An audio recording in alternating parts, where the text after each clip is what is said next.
అండి, welcome back to our channel మీ ఆంధ్ర అమ్మాయి. ఈరోజు మరో కొత్త రెసిపీతో మేము ముందు వచ్చింది. అదే ఎగ్ బిర్యానీ అండి. ఇలా ఎగ్ బిర్యానీ ట్రై చేసి చూడండి. మీ ఇంటికి చుట్టాలు వచ్చినా ఫిదా అయిపోతారు అంతే. చాలా చాలా చాలా టేస్టీగా ఉంటుంది. ఇప్పుడు నేను దానికి కావాల్సిన పదార్థాలు చూపిస్తాను, ఒకసారి చూసేసేయండి. నేను ఓన్లీ బాస్మతి రైస్తో మాత్రమే చేస్తున్నా. 1 గ్లాస్ బాస్మతి రైస్, బిర్యానీకి స్పైసెస్ తీసుకున్నాను. ఒక చిన్న కప్పు ఆనియన్, ఒక చిన్న కప్పు టమోటా, అల్లం వెల్లుల్లి మిర్చి పేస్ట్, 4 ఉడికించిన గుడ్లు, కొద్ది కొత్తిమీర, కొద్ది పుదీనా, అలాగే ఫ్రైడ్ ఆనియన్స్, ఒక హాఫ్ కప్పు పెరుగు.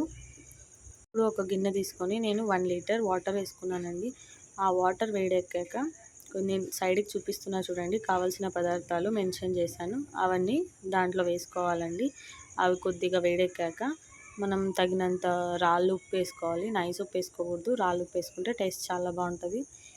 రాళ్ళ ఉప్పు మాత్రమే వేసుకోండి. 1.5 స్పూన్ వేసుకోవచ్చు, ఎందుకంటే మనం అన్నం ఉడికిన తర్వాత వాటర్ వంచేస్తాం కాబట్టి కొద్దిగా ఉప్పు ఎక్కువగానే ఉండాలి. 1 స్పూన్ ఆఫ్ నెయ్యి వేయండి. ఈ నెయ్యి వేయడం వల్ల మన బిర్యానీలో ఫ్లేవర్ చాలా మంచి స్మెల్ వస్తుంది.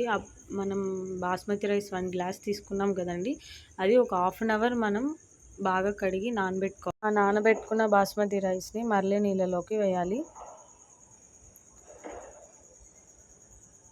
చూడండి, నేను చూపిస్తున్న విధానంగా చేయండి.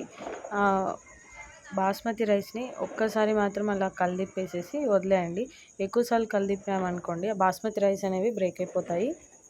కట్ చేసుకున్న ఉల్లిపాయల్ని ఇట్లా కొద్దిగా ఆయిల్ వేసేసి డీప్ ఫ్రై చేసుకోవాలండి. బిర్యానీకి ఇలా డీప్ ఫ్రై చేసుకున్న ఫ్రైడ్ ఆనియన్స్ అయితే చాలా బాగుంటాయి. ఆ రైస్ ఉడికే లోపల మనం దీన్ని రెడీ చేసుకొని పెట్టుకుందాం. ఇప్పుడు ఉడికించిన గుడ్లు తీసుకుందాం. నేను 4 గుడ్లు ఉడికించుకున్నానండి, మీ ఇష్టం, మీరు ఎంతైనా చేసుకోవచ్చు. నేను 4 గుడ్లని చుట్టూ కాట్లు పెట్టుకుంటున్నాను. ఇదిగో నేను చూపిస్తున్నా, అలా పెట్టుకోండి. బిర్యానీ చేయాలనుకున్న గిన్నె తీసుకొని దాంట్లో 3 స్పూన్స్ ఆయిల్ వేసేసి 2 స్పూన్స్ నెయ్యి వేయండి. దాంట్లో నేను అల్లం వెల్లుల్లి పేస్ట్తో పాటు మిర్చి తీసుకున్నా కాబట్టి హాఫ్ స్పూన్ కారం వేసాను. అలాగే ఇంకో హాఫ్ స్పూన్ గరం మసాలా, తర్వాత చిటికెడు పసుపు వేసి కలపాలి. మనం కాట్లు పెట్టుకున్న కోడిగుడ్లు ఉంటాయి కదా, ఆ కోడిగుడ్లను దీంట్లో వేసేసి ఫ్రై చేసుకోవాలి. ఒక్కొక్కరికి ఫ్రై చేస్తే ఇష్టం ఉండదండి, చేసుకునే వాళ్ళు చేసుకోవచ్చు, లేకపోతే జస్ట్ స్కిప్ అయిన చేయొచ్చు. ఇలా చేస్తే మాత్రం ఎగ్ బిర్యానీకి ఆ ఎగ్కి మసాలా అనేది అంటే చాలా బాగుంటుంది. ఇప్పుడు ఆ రైస్ ఉడికిందో లేదో చూసుకుందాం, వచ్చేయండి. చూడండి, ఇప్పుడు రైస్ 70% మాత్రమే ఉడికించుకోవాలి. ఇగో నేను వీడియోలో చూపిస్తున్నా చూడండి, అట్లా చూస్తే మీకు తెలిసిపోతుంది ఉడికిందో లేదో అని. ఇప్పుడు వాటర్ని బాస్మతి రైస్ని సపరేట్ చేసి రైస్ని గిన్నెలో వేసుకొని మూత పెట్టుకోవాలి సైడ్కి. ఇప్పుడు ఆయిల్ వేసేసి ఆయిల్లో కొద్దిగా చెక్క, లవంగ, బిర్యానీ ఆకు, ఏలక్కి వేసేసి, ఆ క్లిప్ నాకు మిస్ అయిందండి అందుకే చూపించలేకపోయినాను. అది వేసేసి కొద్దిగా వేడెక్కాక ముందుగా మనం దొంచి పెట్టుకున్నాం కదా అల్లం వెల్లుల్లి, ఒక 3 మిర్చి తీసుకొని బాగా దంచేసి ఆ పేస్ట్ని వేయాలి. చూడండి, అలా వేగిన తర్వాత మనం చిన్నగా చాప్ చేసుకున్న ఆనియన్స్ వేసి కలపాలి.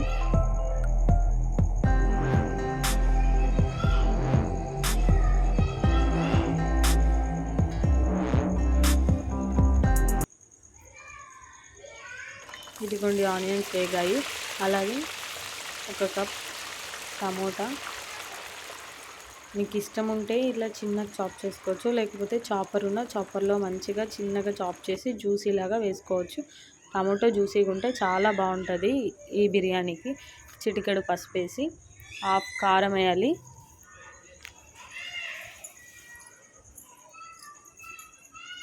తర్వాత నైస్ సాల్ట్ వేయాలండి, తగినంత. తర్వాత హాఫ్ స్పూన్ ధనియా powder, half spoon biryani powder వేయాలి. మనం పెరుగు తీసి పెట్టుకుంటాం కదా, అది ఒక హాఫ్ కప్పు పెరుగు వేయాలండి. పెరుగు వేసిన తర్వాత ఆ పెరుగు మనం వేసిన పెరుగు గడ్డలు లేకున్నట్టు చూసుకోవాలి. కొద్దిగా వాటర్ వేసి మంచిగా కలపాలి.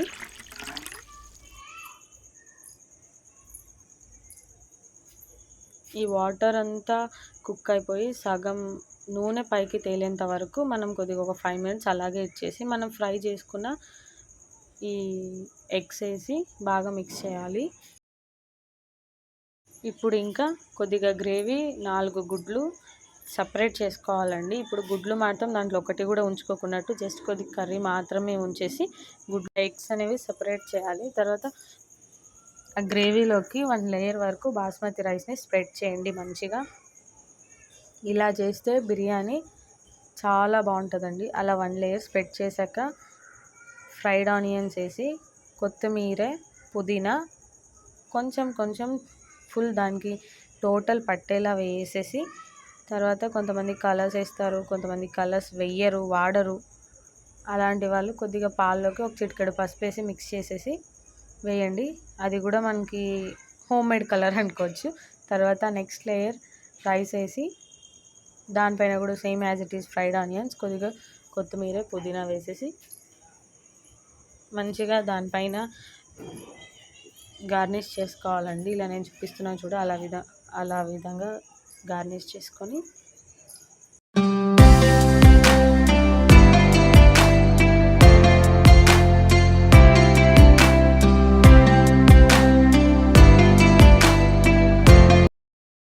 నేను చూపిస్తున్న విధానంగా ఎగ్ గ్రేవీని అంతా టోటల్గా పైన వేసేసి అది కూడా మంచిగా స్ప్రెడ్ చేసేయాలి. ఇప్పుడు బిర్యానీకి మనం దమ్ పెట్టాలండి. మీకు ఎక్స్ట్రా కొద్దిగా లెమన్ పిండుకోవచ్చు, లేకపోతే 1 స్పూన్ ఆఫ్ నెయ్యి వేసుకోవచ్చు. నేనైతే కొద్దిగా లెమన్ పిండాను, కొద్దిగా 1 స్పూన్ నెయ్యి వేసుకున్నాను. స్కిప్ చేసేవాళ్ళు లెమన్ స్కిప్ చేయొచ్చు, రైస్లో డైరెక్ట్ వేసుకొని తినేవాళ్ళు అలా చేయొచ్చు. ఇప్పుడు ఒక 5 మినిట్స్ మూత పెట్టి అలా పెట్టేసేయాలి. తర్వాత ఇప్పుడు బిర్యానీకి ఎగ్ బిర్యానీ అంటేనే దమ్ ఖచ్చితంగా పెట్టాలండి. బిర్యానీకి ఒక చపాతీ పెనం తీసుకోవాలి, బిర్యానీ పాత కింద పెట్టాలండి. అలా పెట్టడం వల్ల మన బిర్యానీ కింద అడుగు పట్టుకోదండి, మాడిపోకున్నట్టు ఉంటుంది. చూడండి నా బిర్యానీ రెడీ అయిపోయింది. ఇలా ఒకసారి ట్రై చేసి చూడండి, చాలా బాగుంటుంది. ఏమండో అట్లా చూస్తున్నారు, మీకు ట్రై చేయాలనిపిస్తుందా? అలాగైతే నా ఛానల్లో చూసి ఒకసారి ట్రై చేసి నాకు చెప్పండి ఎలా ఉంది. రండి మరి వచ్చేసేయండి, తిందాం.